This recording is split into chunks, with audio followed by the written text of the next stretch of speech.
Hola a todos los seguidores del canal. Mi nombre es Cayo, y hoy estoy aquí para compartir mi historia de vida, en la cual alcancé la riqueza por medios oscuros. En ese tiempo era ingenuo, y en un momento de desesperación hice un pacto con el diablo. Las consecuencias han ido mucho más allá de lo que imaginaba, pero estoy convencido de que muchos de ustedes, en mi situación, habrían hecho lo mismo. No tomé esa decisión por ambición, sino únicamente por amor. Mi familia y yo vivíamos en un barrio humilde en la gran ciudad de São Paulo. A pesar de las condiciones precarias, éramos niños felices. Mis padres no tenían buenos trabajos, pero lo que ganaban nos permitía sobrevivir. Sin embargo, todo cambió cuando mi querida madre consiguió empleo en un lujoso condominio. Ella empezó a trabajar como empleada doméstica en una hermosa mansión, propiedad de un rico empresario. Después de 3 años trabajando allí, nos abandonó. Simplemente, salió temprano una mañana para ir a trabajar y dejó sobre la mesa una carta de despedida explicando sus verdaderos motivos. Ese fue el peor día de mi vida, porque no supe de la carta hasta el día siguiente. Aquella noche, cuando no regresó a casa, imaginé lo peor. Pensé que había muerto. Mi padre solo lloraba y no decía nada. Creo que una de las cosas más difíciles para él fue contarme que ella nos había abandonado. En ese momento, yo tenía apenas 14 años, y mis 2 hermanos, Miguel y Fabio, tenían 6 y 9, respectivamente. En la carta, mi madre escribió que estaba embarazada de Roberto, el empresario, y que ambos estaban enamorados.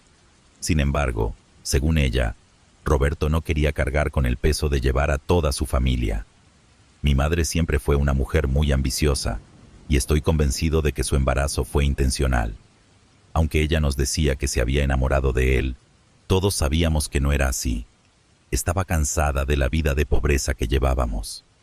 Mi padre sufrió mucho con su partida, y lo peor de todo es que, después de que ella se fue, nuestra situación empeoró drásticamente.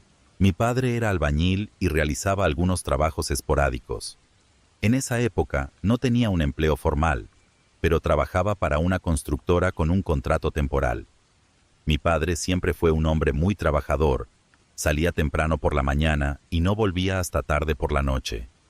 A pesar de su esfuerzo, el dinero que ganaba no era suficiente para cubrir el alquiler, por lo que nos vimos obligados a mudarnos al interior, a la casa de mi abuelo, que también era muy pobre, pero al menos tenía una vivienda propia. Fue una experiencia terrible, porque tuvimos que dejar todo atrás y llevar solo lo esencial en nuestras mochilas. Mi abuelo no era un hombre bondadoso, era una persona ruda y grosera, y solo nos aceptó porque mi padre tuvo el valor de decirle que nadie nos sacaría de allí. A medida que crecí, me dediqué más a los estudios, con el objetivo de encontrar un trabajo que me permitiera ayudar en casa y ofrecer una vida mejor a mis hermanos, especialmente a Miguel, quien desde los 3 años enfrentaba serios problemas respiratorios. Sus crisis eran constantes, y afortunadamente, el centro de salud del pueblo, a pesar de ser muy precario, contaba con el equipo necesario para atender sus emergencias. Cada vez que veía a mi hermanito en esa situación, mi odio hacia mi madre crecía. ¿Cómo una persona podía tener el valor de abandonar a un niño tan frágil? Soñaba despierto con cambiar mi vida para cuidar de mi hermano. Cuando terminé la secundaria, presenté el examen de ingreso para 2 universidades en la Gran São Paulo. Había estudiado mucho para aprobar, pero, lamentablemente, mi nombre no apareció en la lista de admitidos. Me sentí muy decepcionado, porque tenía muchas esperanzas de que, al graduarme, podría hacer concursos públicos y tener una vida estable. A pesar de mi frustración, traté de no desanimarme y seguí estudiando con la esperanza de que al año siguiente lograría entrar. Distribuí varios currículums, pero lo único que conseguí en esa pequeña ciudad fue un trabajo de camarero en un restaurante. Trabajaba hasta tarde, especialmente los fines de semana, cuando el restaurante ofrecía música en vivo y se llenaba de clientes. Al menos recibía buenas propinas.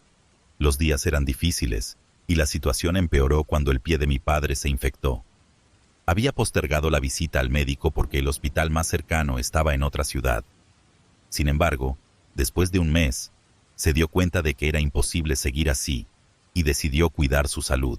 No pasó mucho tiempo antes de que perdiera su trabajo como portero, ya que necesitaba tiempo para recuperarse. Después de varios exámenes, el médico descubrió que tenía diabetes. El doctor le dijo que si hubiera esperado más, habría necesitado amputar el pie, y le recomendó reposo absoluto y una estricta dieta. Nos desesperamos.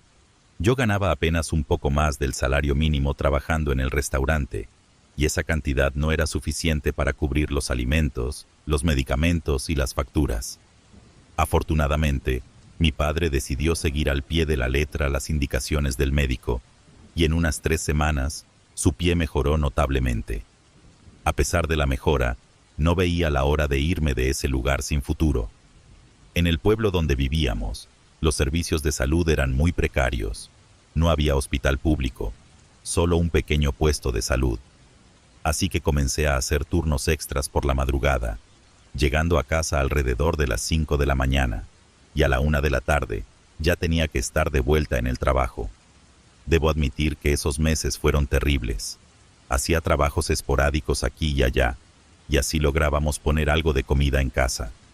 Mis hermanitos eran muy conscientes de nuestra situación, y ya ni siquiera pedían más juguetes, sabiendo que no teníamos dinero extra para comprarlos. El día del examen de ingreso a la universidad estaba muy cerca, faltaban solo 2 semanas, y tenía mucha esperanza de aprobar esta vez. Aquel fin de semana, el restaurante estaba muy lleno, y las propinas fueron excelentes, lo que me hizo sentir muy feliz.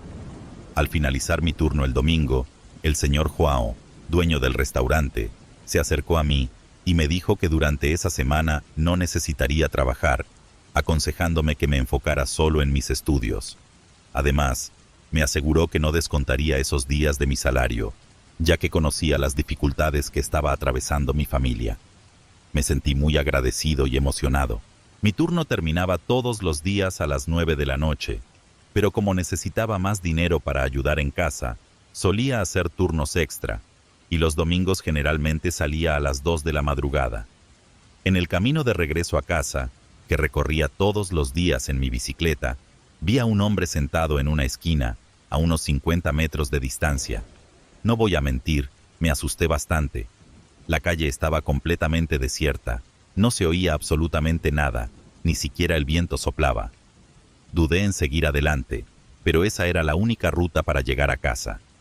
No podía regresar al restaurante a esperar a que amaneciera, ya que los domingos la música en vivo terminaba temprano y el señor Joao cerraba el lugar. Mi única opción era seguir adelante. Pedaleé tan rápido como pude, y al acercarme más al hombre, éste se levantó y se quedó de pie en medio de la calle. Nunca en mi vida había visto a un hombre tan alto. «Buenas noches, amigo», dijo con una voz profunda pero suave. «Veo que tienes problemas. Estoy aquí para ofrecerte una solución». Pensé que era algún vendedor loco a esa hora, pero con educación le respondí que no estaba interesado en lo que tuviera que ofrecer. Sonrió de manera fría y replicó que no estaba allí para vender, sino para comprar. No tenía la menor intención de quedarme en la calle con un desconocido que podía ser un maniático, así que me alejé lo más rápido posible. Esa noche, soñé con aquel hombre, y en mi sueño me devoraba mientras sonreía. Me desperté aterrorizado, y el insomnio se apoderó de mí, pues el sueño había sido extremadamente real. Aún sentía dolor en el estómago al despertar. Esa semana estaba lleno de esperanzas, ya que la prueba sería en solo 8 días, y había puesto en ella todas mis expectativas de cambiar de vida. Necesitaba ser alguien, dejar atrás esa vida de miseria. Probablemente, si no tuviera que asumir todos los gastos de mi padre y de Miguel, llevaría una vida normal. El gobierno proporcionaba algunos medicamentos para la diabetes, pero mi padre necesitaba otros 2 medicamentos para mantener controlados sus niveles de azúcar. Desafortunadamente, el viernes Miguel enfermó gravemente. Su salud cambió drásticamente en solo 24 horas. La fiebre no cedía, y sus crisis de tos y asma eran intensas, acompañadas de vómitos. Fue algo terrible de presenciar. Llevaba días resfriado, algo habitual en él, por lo que no sospechábamos que tuviera alguna otra enfermedad grave. Ese fue el peor día de mi vida, ya que estaba convencido de que mi hermano no sobreviviría. Esas cosas terribles siempre parecen ocurrir en plena noche. Lloraba sin saber qué hacer y salí corriendo, gritando por ayuda y despertando a todos en la calle. No sé por qué, pero en los pueblos pequeños la gente suele ser más humilde. En medio de mi desesperación, rápidamente aparecieron varias personas dispuestas a ayudarnos y nos llevaron al hospital, que estaba a unos 55 kilómetros de distancia. Después de que atendieron a Miguel, los médicos dijeron que tenía neumonía y necesitaría ser internado hasta que lograran estabilizarlo. Sin embargo, de antemano me advirtieron que su estado parecía bastante grave y nos aconsejaron regresar a casa, ya que probablemente estaría en la unidad de cuidados intensivos entre 5 y 7 días. En ese tiempo no podríamos visitarlo, pues podríamos contagiarlo con otras bacterias. Si mejoraba después de ese periodo, lo trasladarían a una sala común. El médico, cuyo nombre era Daniel, fue muy amable y nos dio su número de teléfono personal para mantenernos informados. Regresamos a casa muy tristes. Además de sufrir por la situación de Miguel, me di cuenta de que mis planes de hacer el examen de ingreso a la universidad se desmoronaban. No podía arriesgarme a ir a São Paulo a hacer la prueba, sabiendo que mi hermano estaba tan mal. A la mañana siguiente, volví a mi rutina de trabajo porque necesitaba el dinero extra de las propinas. Como mencioné antes, los fines de semana eran muy lucrativos gracias a la música en vivo, especialmente los sábados, cuando el restaurante se animaba con forró y arrocha. Ese día recibí muchas propinas, porque en los pueblos pequeños las noticias corren rápido, y todos sabían de la situación de mi familia. Sin excepción, todos me dieron una propina generosa. Llegué a casa alrededor de las 4 de la mañana y me quedé dormido al instante. Al despertar, cerca de las 10, llamé al doctor Daniel para saber cómo estaba Miguel. Lamentablemente, las noticias no eran buenas. Me explicó que la situación de mi hermano era muy grave, ya que habíamos tardado demasiado en llevarlo al hospital, lo que había permitido que la infección se extendiera. Él estaba presentando un cuadro de insuficiencia pulmonar. Por el tono de su voz, comencé a sospechar que nos estaba culpando por lo sucedido, y por unos segundos lo odié. Pero por supuesto, escuché todo en silencio.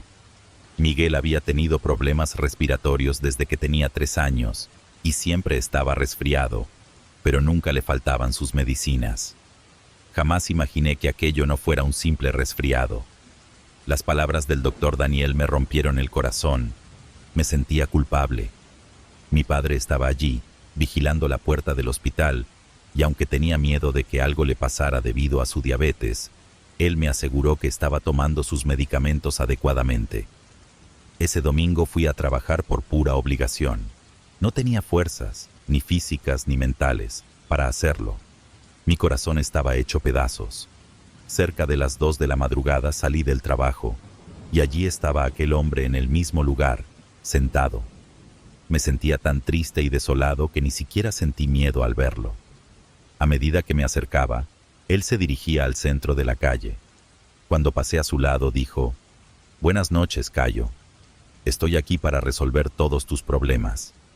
Ni siquiera lo dejé terminar la frase, y con rudeza le respondí que tenía cosas más importantes que hacer que escuchar tonterías.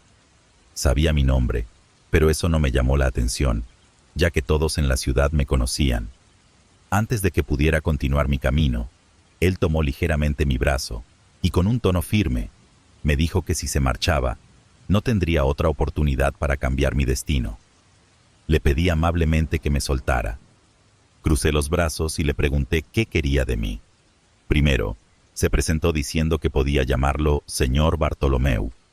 Mientras lo miraba fríamente, comenzó a hablar sobre una propuesta irrecusable que no repetiría 2 veces, por lo que debía prestar atención a todo lo que tenía que decir. Me aseguró que podía salvar la vida de mi hermano, además de convertirme en un hombre exitoso. No volvería a tener problemas de dinero y podría darle una buena vida a mi familia. Tanto mi padre como mi hermano recibirían los tratamientos médicos necesarios. En ese momento, Tuve la certeza de que estaba frente a un loco que se había escapado de algún manicomio, pero decidí quedarme en silencio para ver hasta dónde llegaba con su conversación. Además, sabía que no me escucharía de todos modos. Después de enumerar los beneficios que obtendría si aceptaba su oferta, le dije que Dios podía cambiar mi destino y que él no era más que un ser humano sin juicio. Sonrió de manera maliciosa y con una mirada penetrante, me aseguró que podía darme todo aquello porque él servía a los dioses. Para esa época, yo no tenía ninguna relación espiritual, ya que mi fe en Dios estaba bastante debilitada. Me preguntaba cómo una familia podía pasar por tantos problemas. Primero nos había abandonado nuestra madre, a quien tanto amábamos. Luego mi padre enfermó, y ahora mi hermano estaba al borde de la muerte. Fui sincero, y le dije que no quería escuchar más, aconsejándole que buscara ayuda médica. Él esbozó una leve sonrisa, y con seriedad, me dijo que el loco sería yo si rechazaba lo que tenía para ofrecerme. Parecía tener unos 55 años, y con ese traje elegante y un reloj costoso, en realidad no parecía un loco, al contrario, tenía la expresión de alguien muy lúcido. Educadamente, lo despedí, ya que la conversación hasta ese momento carecía de sentido. Me senté en mi bicicleta, y justo cuando estaba por irme, me agarró del brazo y me dijo que podía salvar la vida de Miguel si aceptaba hacer un trato con él. Como prueba de ello, me aseguró que enviaría un cuervo esa misma noche a mi ventana. No sé si fue su toque o aquella mirada siniestra, pero una sensación de miedo inexplicable se apoderó de mí en ese momento. Retrocedí y empujé su brazo. Me dijo que si aceptaba su propuesta, debería encontrarlo a la misma hora el próximo domingo. Me despedí, y unos 10 segundos después, miré hacia atrás, pero el hombre ya no estaba allí. Había desaparecido como por arte de magia.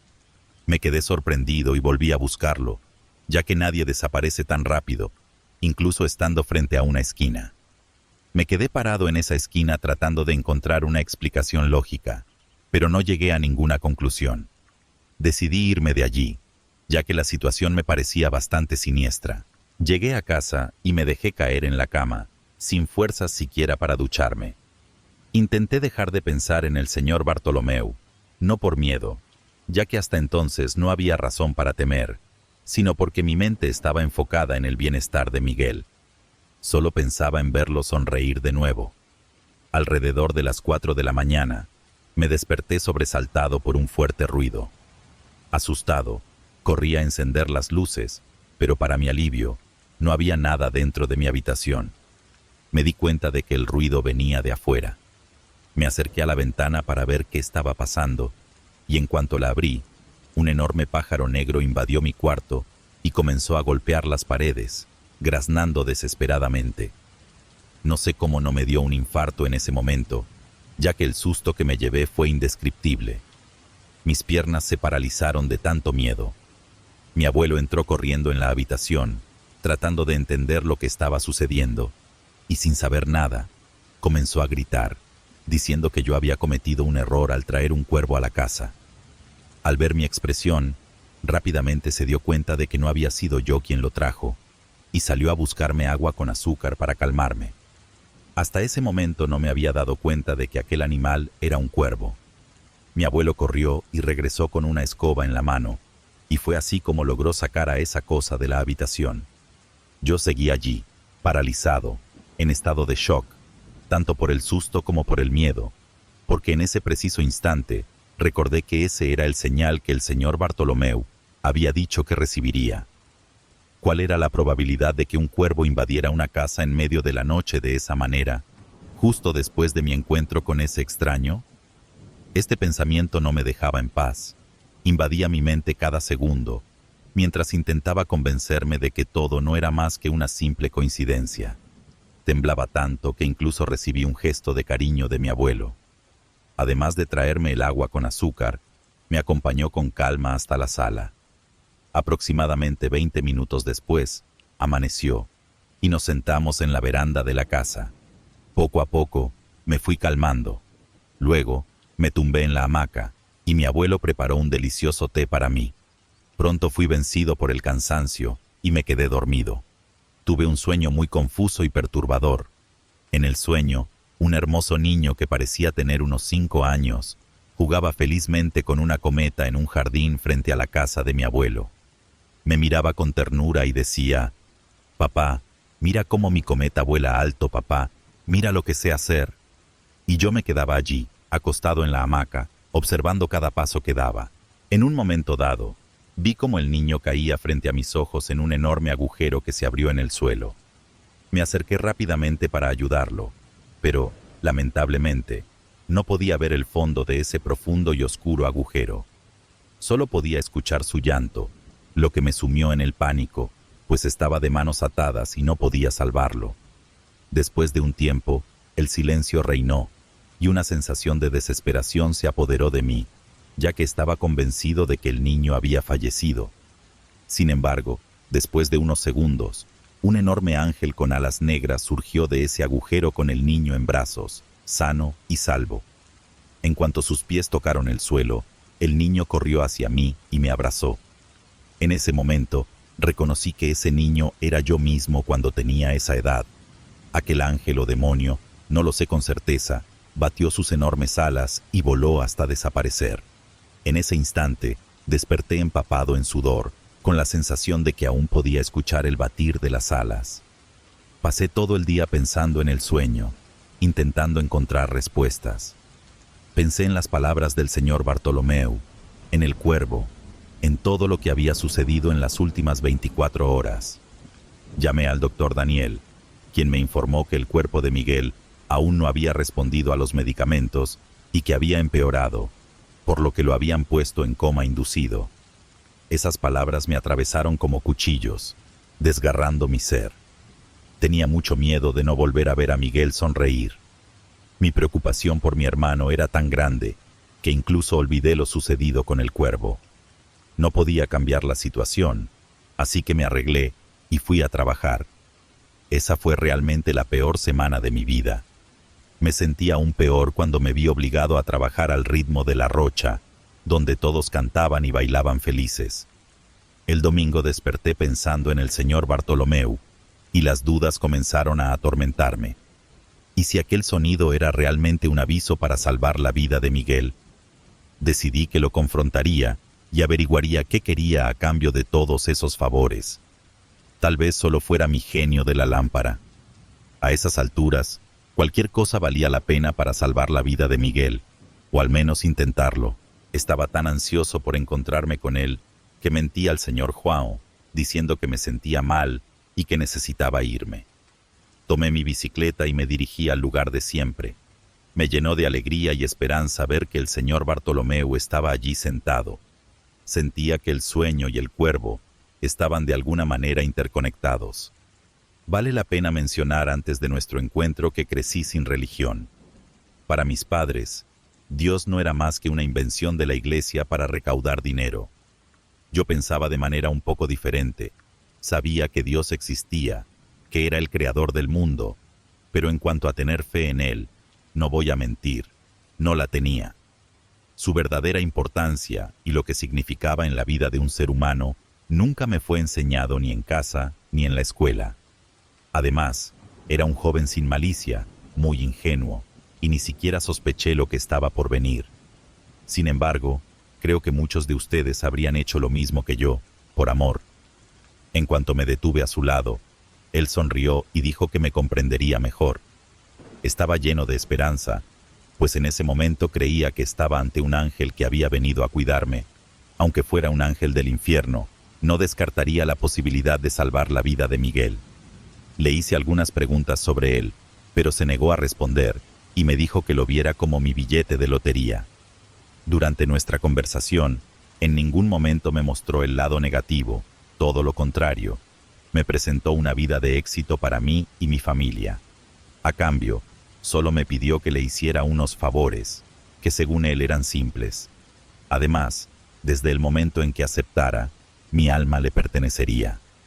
Cuando escuché mi alma, pensé que eso sería lo más fácil de todo, ya que en mi ingenuidad creía que él querría mi alma solo después de mi muerte.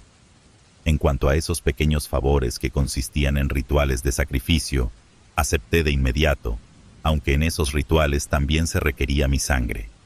Eso era muy poco comparado con lo que él me estaba ofreciendo. Acepté sin dudarlo, pero le dejé claro que solo cerraría el trato cuando Miguel estuviera completamente a salvo. Y si después de eso nuestras vidas continuaban igual, sin cambios, después de unos 5 años, cancelaría el acuerdo y dejaría de hacer los rituales. Tras esta conversación, acordamos otro encuentro, pues debíamos sellar el pacto con sangre. Con una leve sonrisa macabra y una mirada sombría, me pidió 2 domingos, y en el tercero sellaríamos el pacto. No sentí miedo en ningún momento. La esperanza de ver a Miguel sonreír de nuevo alimentaba mi valentía. Una pequeña parte de mí seguía siendo algo incrédula, pensando que tal vez aquel hombre no era más que una persona común con problemas mentales. Esa noche, al llegar a casa, encontré a mi padre allí, acostado en el sofá, consumido por la tristeza. Sentí mucha pena por él. Me fui a mi habitación y no tardé en dormirme, ya que después de hacer el trato, una chispa de esperanza de días mejores nació en mi corazón. Alrededor de las 8 de la mañana, llamé al hospital, pero las cosas seguían igual. Miguel seguía entubado y en coma inducido. Y así fue por 2 días más, hasta que recibimos la noticia de que Miguel había tenido una mejoría significativa. Ya no tenía septicemia y sus pulmones estaban completamente limpios, sin secreción. Ya podía recibir visitas, pues lo habían trasladado a la sala de enfermería. No es que no pudiéramos visitarlo antes en la UCI, pero, por recomendación de los médicos, debía permanecer en aislamiento para su propio bienestar. Recuerdo como si fuera ayer lo que sentí en ese momento. Salté de alegría y corrí por la calle, gritando la buena nueva a todos. Luego volví corriendo a casa y fuimos todos al hospital. Miguel estaba muy delgado, pero había en sus ojos un brillo de felicidad por vernos allí con él. Días después, fue dado de alta. Durante ese periodo, comencé a cuestionarme si realmente la intervención del señor Bartolomeu había tenido algo que ver en la milagrosa recuperación de mi hermano, o si era la ciencia la que había hecho su trabajo, y esta última hipótesis me parecía la más obvia. Una semana después, mi padre recibió una llamada de la constructora en la que trabajaba cuando vivíamos en la ciudad de São Paulo, ofreciéndole un empleo con derecho a vivienda y alimentación. Aunque parecía una coincidencia, lo vi como una confirmación de que el señor Bartolomeu estaba satisfecho y cuidando de nosotros.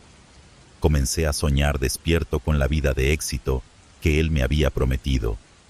El día de nuestro encuentro, llevé algo que no había mencionado antes, pero que él me había pedido, una daga afilada.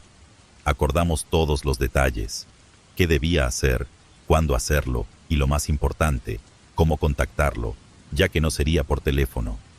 Me dio el nombre de un libro que debía comprar en cuanto llegara a São Paulo, y me indicó incluso el número de la página que contenía el ritual, con el paso a paso para invocarlo, además de las oraciones diarias de agradecimiento. Luego me pidió la daga, y cuando se la entregué, hizo un fino corte en mi mano. Después, llevó mi mano a su boca. Su expresión en medio de esa escena aterradora era de extremo placer. Antes de despedirnos, me reveló su verdadero nombre y me dijo que, a partir de ese momento, le debía veneración y respeto. Inocentemente, me fui de allí sintiéndome protegido por ese ser sobrenatural y orgulloso de haber sido elegido entre millones. Un mes después, nos mudamos de vuelta a São Paulo. Los primeros meses vivimos en una casa minúscula, alquilada por la constructora, pero pronto mi padre alquiló una casa más cómoda para que tuviéramos un poco más de confort, ya que le dieron un puesto de confianza y pasó a ser maestro de obras. La constructora estaba en expansión, y para mi padre todo iba viento en popa. Mis hermanos retomaron sus estudios, aunque al principio encontraron algunas dificultades, ya que la pequeña escuela del interior de donde veníamos era terrible. Yo, por mi parte, entré en un curso intensivo, y a final de año hice el examen de ingreso a la universidad. Las cosas iban tan bien para mí que el jefe de mi padre, que tenía un buen corazón, se conmovió y compró todos los instrumentos quirúrgicos necesarios para que yo pudiera continuar mis estudios. No voy a describir mis años de estudio, ni los pocos rituales que tuve que realizar durante ese periodo.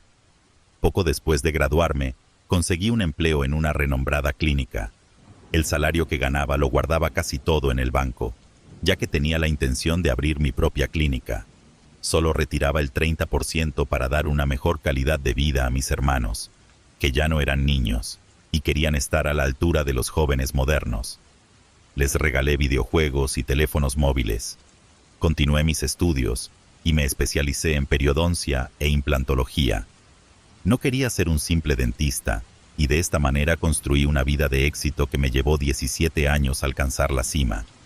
El señor Bartolomeu puede haber facilitado el camino, pero mucho de mi esfuerzo y sudor se invirtió en este recorrido.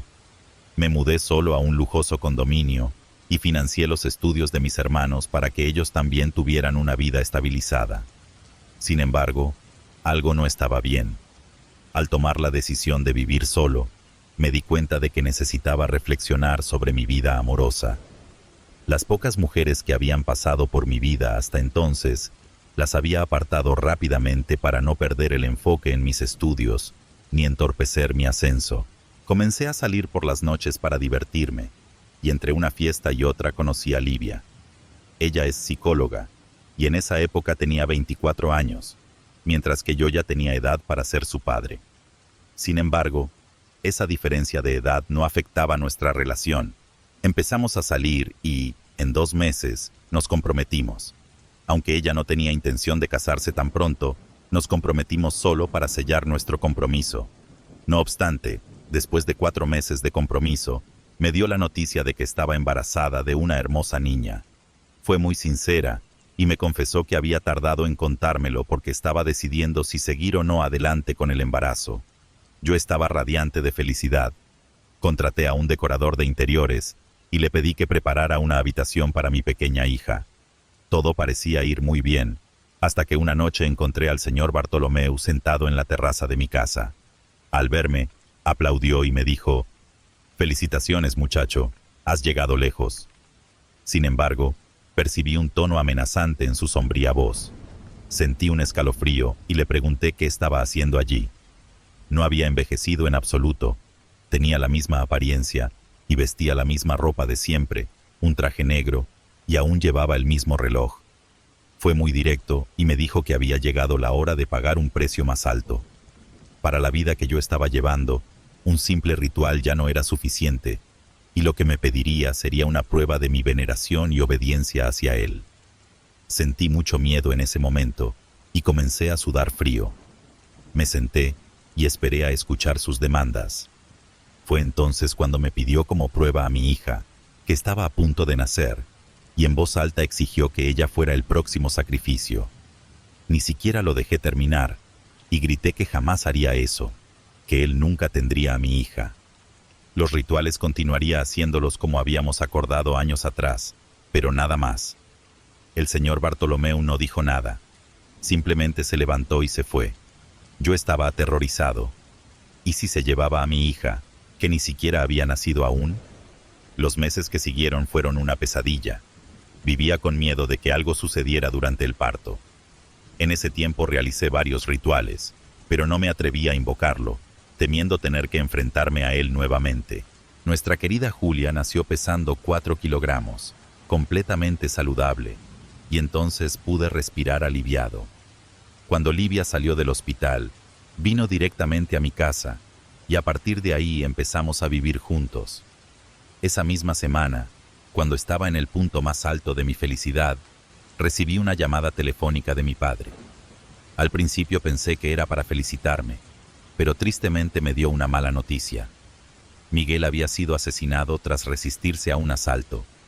No voy a describir cómo me sentí, porque sé que pueden imaginarlo, pero el dolor era, y sigue siendo, inmenso.